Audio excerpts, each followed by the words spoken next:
สบายดีทุกคนน้องมื้อนี้แม่ค่ะบ่ได้มาขายเครื่องหรือเว้าเกี่ยวกับสินค้าในคลิปเด้อแต่อยากจะมาเว้า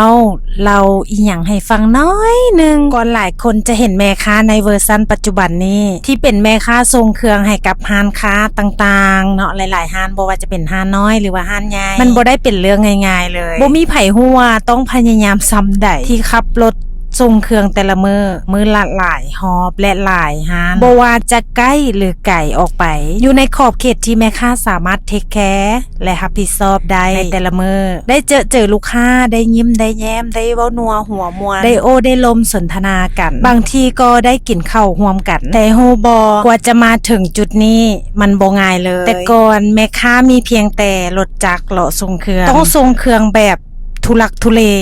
ใส่ท้ายรถจากบอนเบาะคนซ้อนท้ายรถต้องเที่ยวขนเครื่องส่งลูกค้าทีละน้อย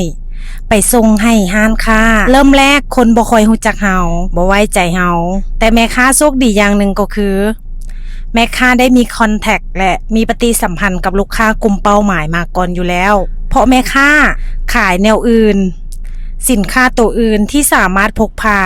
ได้ง่ายกว่าสินค้าพวกเครื่องย่อยทั่วไปแต่แม่ค้าบ่ขอระบุเด้อถ้าใครสนใจเดี๋ยวรอบหน้าเนาะแม่ค้ามาเล่าต่อสู่ฟังและแม่ค้าบ่เคยลืมว่าแม่ค้าเริ่มต้นจากศูนย์แม่ค้าโคตรเข้าใจหัวอกคนค้าค่ะจึงอยากเฮ็ดและบริการให้ดีที่สุดบ่เอาเปรียบ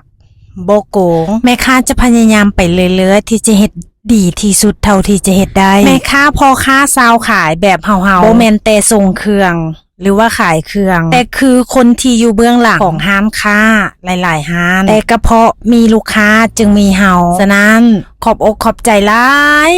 ยเนาะที่ฟังตั้งแต่ต้นจนจบถ้าใครเจอเรื่องที่นักใจอยู่บ่ว่าจะหนักกายหรือหนักใจอยากจะบอกว่าอย่าฟ้าวท้อเด้ออย่าฟ้าวยอมแพ้เด้อชีวิตมันอาจจะเมื่อยแต่ถ้าเฮาซื่อสัตย์กับอาชีพของเฮา